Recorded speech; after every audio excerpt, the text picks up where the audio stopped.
l'enfant des âges farouches, raant plus vite que le vent, plus fort que toutes les vagues de l'océan, toujours plus loin, raant, raant, l'enfant de tous les hommes, apprends et donne ton savoir, bats-toi, invente-nous des mondes plus grands, toujours plus beaux, raant.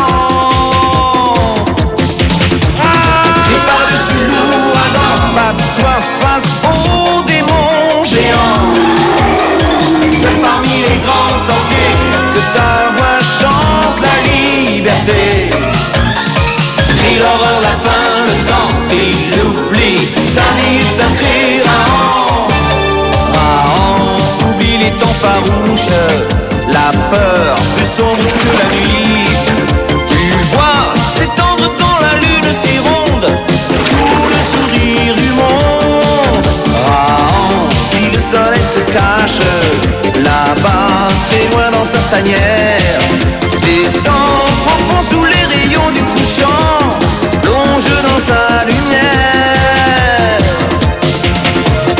Sans perdu dans la nature, tu te bats, fils des âges obscurs. Marche dans la nuit des temps, la vie est un défi constant. Les plus forts combattent la mort et ton corps, la vie est un cri d'enfant. Il y a plus de 500 000 saisons, le Mont Bleu s'éveilla. Toute la nuit, le volcan maudit cracha ses entrailles de feu sur la horde de Krao le Sage. À l'aube de l'humanité, à l'aube des temps obscurs, le Mont Bleu n'avait épargné qu'un enfant. Il s'appelait Raon.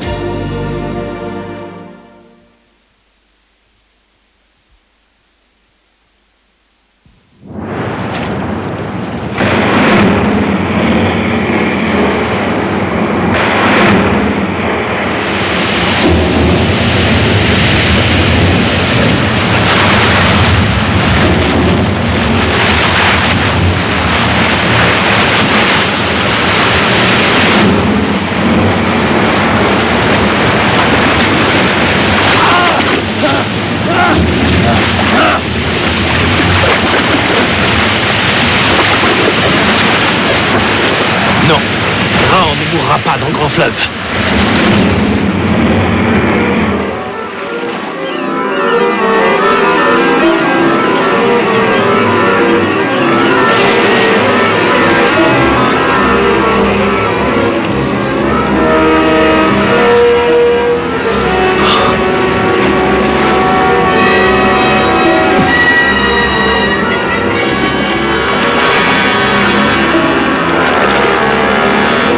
Un pot bleu.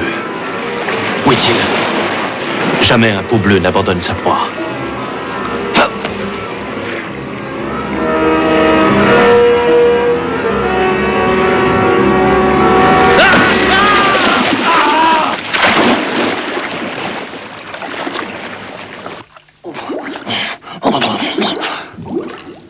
L'un de nous deux va rejoindre le territoire des ombres. Et ce ne sera pas Raon.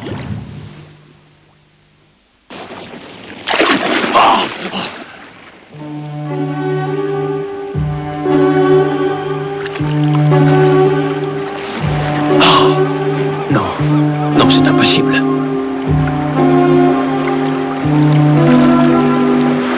Un Gorak marin. Raon n'y comprend rien. Pourtant, les Goraks ne marchent pas sur l'eau.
Les chasseurs sont enfin partis.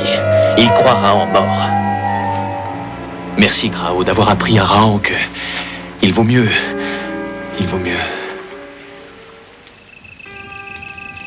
Parfois, lorsque la partie est trop inégale, il est préférable de ruser plutôt que de combattre. Tous nos chasseurs gisaient déjà à terre, tués ou blessés. Que faire? Krao ne pourrait résister à tous ces 2 dents qui chargeaient.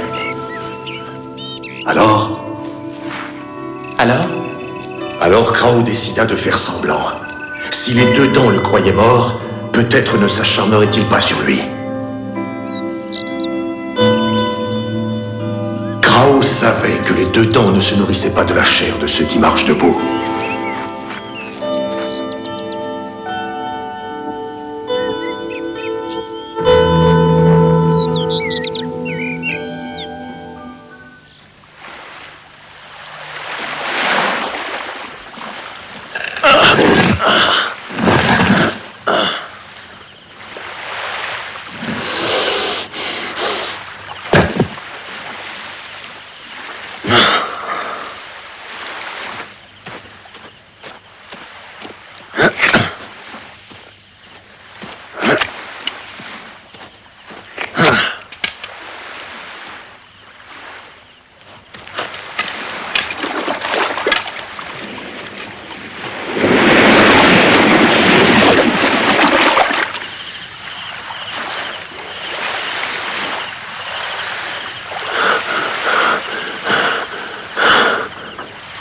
Pourquoi montent-ils leur bateau sur la falaise?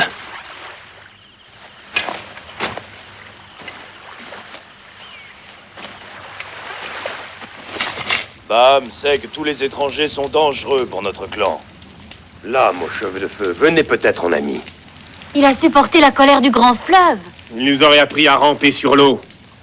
Silence! Nous n'avons rien à apprendre d'un inconnu. Qui sait? D'ailleurs, il est mort. Alors n'en parlons plus.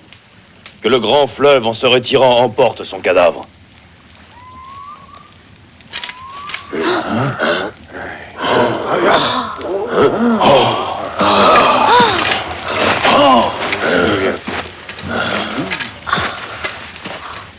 Rahan vous ramène vos lances pour que le grand fleuve ne les emporte pas avec son corps. Frère, Rahan ne cherche pas la vengeance. Il ne tue pas ceux qui marchent debout. Bam, lui, brisera ton crâne. Rahan ne tue pas ceux qui marchent debout. Mais il sait les empêcher de nuire. Délivrez-le, frère. Il aura compris.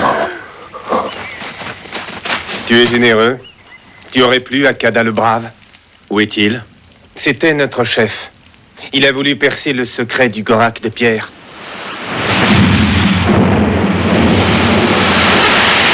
Il était parti avec 3 braves. Mais la colère du grand fleuve était trop forte. Elle a jeté nos frères dans les entrailles du Gorak. Et ils ne sont pas revenus? Le soleil s'est levé autant de fois que les mains de 2 pêcheurs depuis ce jour maudit. Entends-tu?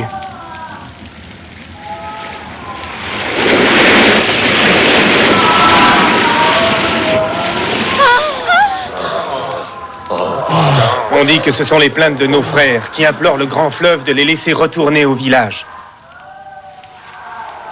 La gueule du Gorak n'est sans doute qu'une grotte, où Kada et ses pêcheurs sont restés prisonniers.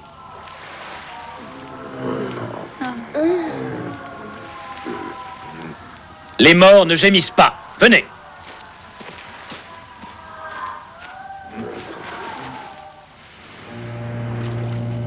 Seuls Rahan et Meta avaient osé s'approcher suffisamment pour observer le fleuve sans fin, s'engouffrer chaque fois plus fort, comme dans un gosier à la soif infinie. Ils ne savent pas ramper sur l'eau. Et 2 fois par jour, le grand fleuve noie la gueule du Gorak. Ah! Ils sont vivants, Meta. Rahan ne sait pas comment ni pourquoi, mais ils sont vivants. Ceux qui marchent debout naissent sans poils ni plumes pour les protéger du vent ou de la pluie, n'est-ce pas? C'est vrai, Rahan, mais... Les pêcheurs de ton village se sont certainement déjà perdus sur le grand fleuve. C'est arrivé. Combien de fois de doigts des deux mains sont-ils restés sans boire ni manger? Au moins 2 fois. Tu vois? Eh bien, on peut croire un homme mort depuis plus de saisons de feuilles vertes que 2 fois les doigts des deux mains. Écoute ce que Rahan va te raconter. Il l'a vu. Meta doit le croire. Rahan avait déjà affronté bien des dangers, mais cette fois, il croyait bien être arrivé au bord du territoire des ombres. Un îlot se dressait, impossible à éviter.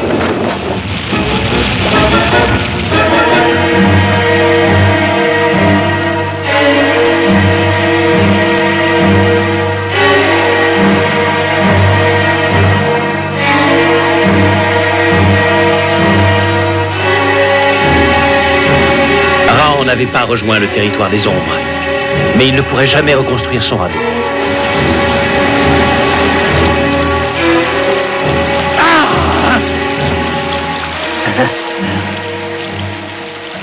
Qui es-tu? Kagou. J'étais fort et jeune comme toi lorsque mon radeau s'est fracassé sur cet îlot maudit. Il y a si longtemps? Viens, viens.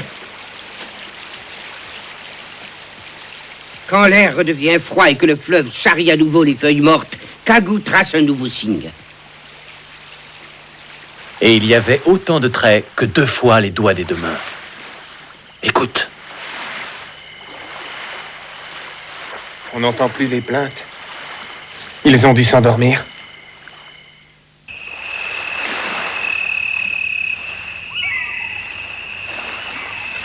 Et Baham dit que le Gorak a dévoré Kada pour désigner un nouveau chef.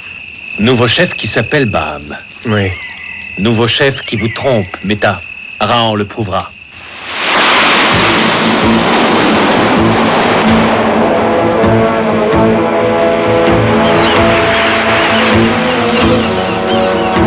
Prends garde au mauvais esprit, Rahan. Il n'y a pas de mauvais esprit, et cette liane est solide.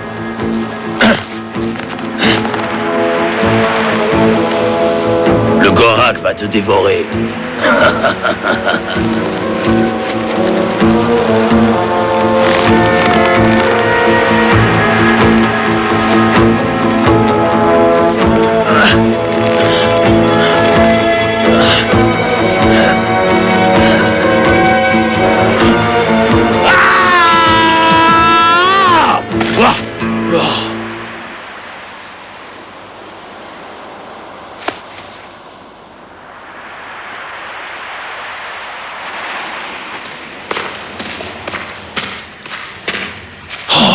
Un vrai lac.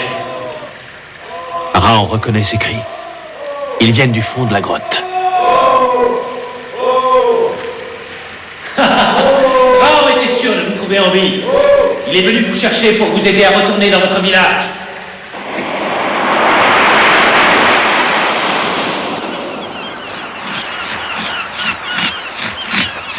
Le fleuve sans fin va remonter, cheveux de feu.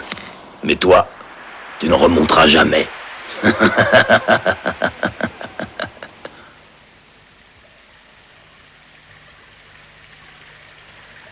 Je suis Kada, et voici mes compagnons, Tana et Daïra.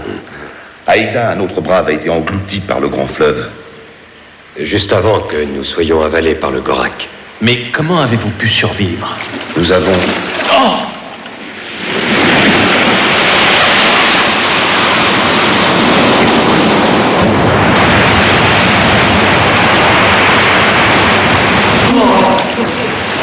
Remontons, sinon l'eau va nous rattraper.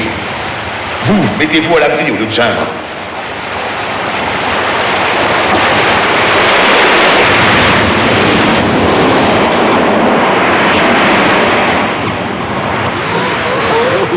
Pourquoi vous lamentez puisque Rahan va nous les ramener tous sains et saufs?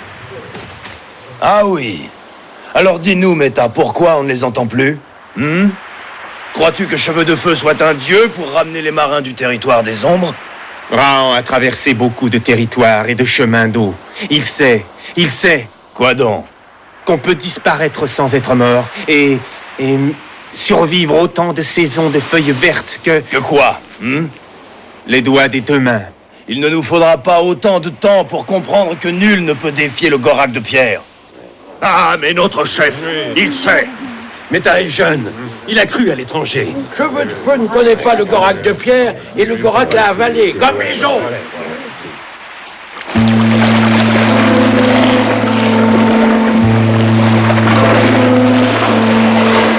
Voilà comment nous avons survécu, Rahan. Mais la faim devait vous torturer. Des poissons restent prisonniers des rochers, comme nous. Non. Ce qui nous torturait surtout, c'était la nuit. Oui, la nuit, lorsqu'il fallait résister au sommeil pour ne pas se laisser emporter par les vagues. Et puis l'angoisse que le grand fleuve monte plus haut que d'habitude.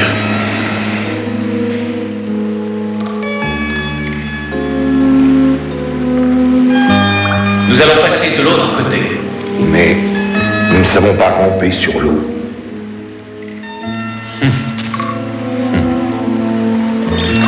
Ne bouge pas, frère. Laisse aller ton corps. Ne bouge pas, n'aie pas peur. Voilà, nous sommes arrivés.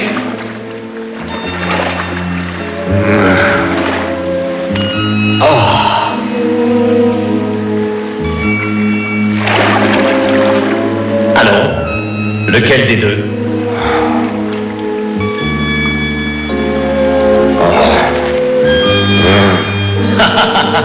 N'ayez pas peur! Ne bouge pas! Ne bouge pas, frère!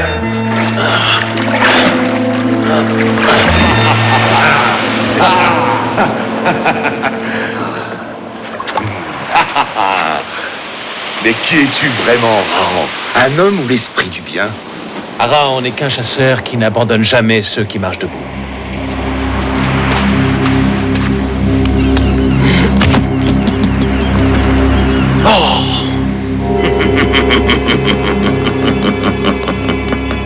Rahan reconnaît là le travail de Baham, le nouveau chef de votre clan.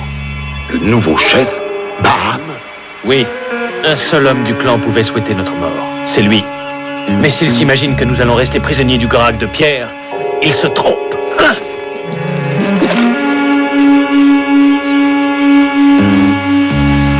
Rahan va revenir avec un bateau. Vous n'aurez qu'à vous laisser glisser.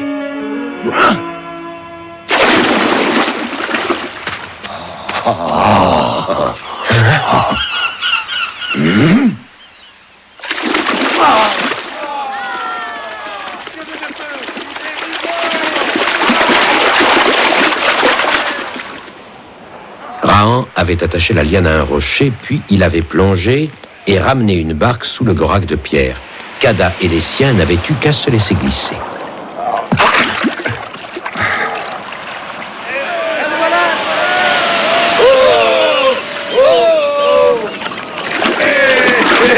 Un seul homme ne partageait pas la joie du clan.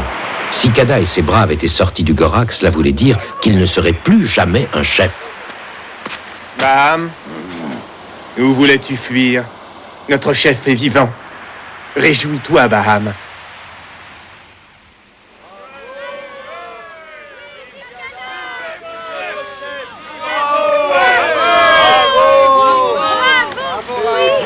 Avance, Baham.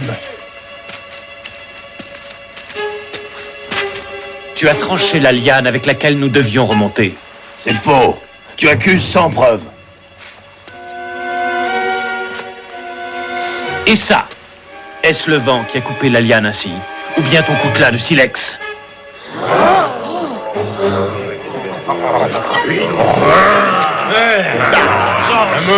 Vengeance! Le sort de Baham est entre tes mains, tu peux décider de sa mort. Non, Méta. Rahan ne tue pas ceux qui marchent debout. Rahan souhaite que Baham connaisse les mêmes tourments pendant 20 jours et 20 nuits. Non, non, pas ça. Baham préfère la mort. Rahan a raison. Ce serait une punition beaucoup trop douce.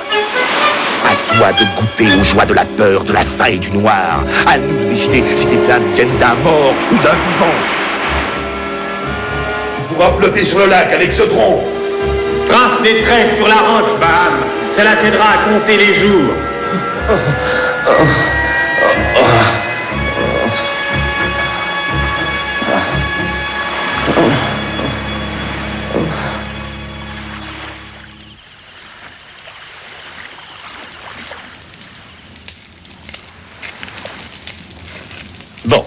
Regardez.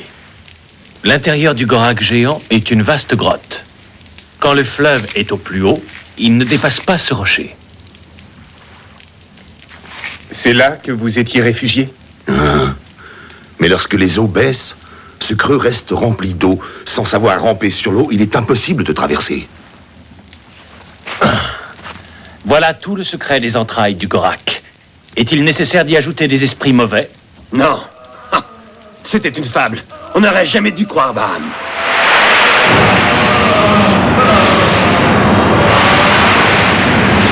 C'est l'heure. En route. Et c'était Baham qui, à présent, donnait aux pêcheurs le signal du départ. Baham, toujours, qui indiquait aux femmes que les hommes allaient bientôt rentrer. Allez, Agama, dépêche-toi. Ouf! Sans ce brave Baham, j'allais manquer le retour de la pêche.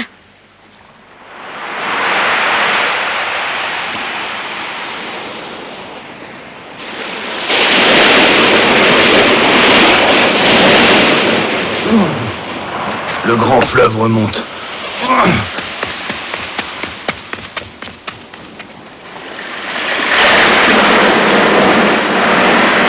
Ah, combien amèrement Baham se reprochait de ne pas savoir ramper sur l'eau. Baham, lui, l'ancien chef, se prenait à envier le garçon à qui Raon apprenait à ramper sur l'eau. Non, le grand fleuve va entraîner Bachou vers les entrailles du Gorak. Ne bouge plus. Fixe le ciel. Obéis, Bachou, et le fleuve te portera. Raon te le jure.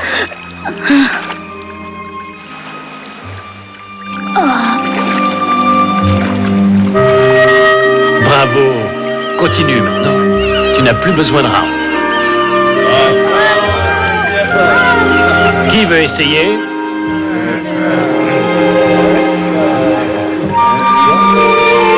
Alors, c'est Raon qui choisit. À toi, Kada.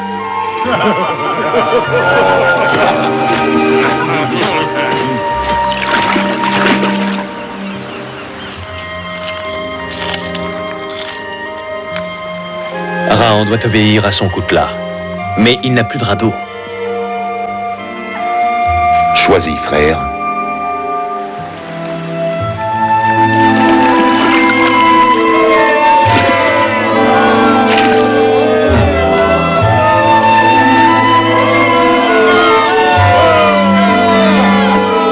Personne ne serait plus prisonnier de la gueule du Gorak, car tous sauraient bientôt ramper sur l'eau, même Baham. Ensemble, ils avaient obligé le grand fleuve à livrer l'un de ses secrets et Raon s'en allait, fier d'appartenir à la grande horde de ceux qui marchent debout. Et voici que le fils de Krao le Sage s'élançait encore vers l'inconnu, à la découverte de la profonde et mystérieuse tanière du soleil, à la découverte de la grande horde de ceux qui marchent debout, les hommes. Car apprendre et comprendre, tel était son destin, le destin de Raon, fils des âges farouches. Raon, l'enfant des âges farouches. Raon, plus vite que le vent, plus fort que toutes les vagues de l'océan, toujours plus loin. Raon, Raon, l'enfant de tous les hommes. Apprends et donne ton savoir. Bats-toi, invente-nous des mondes plus grands, toujours plus beaux. Raon, seul perdu dans la nature, tu te bats, fils des âges obscurs. Marche dans la nuit des temps, la vie est un défi constant. Crie plus fort, combat la mort, crie ton corps, la vie est un cri d'enfant. Oh, tu chantes la fraîche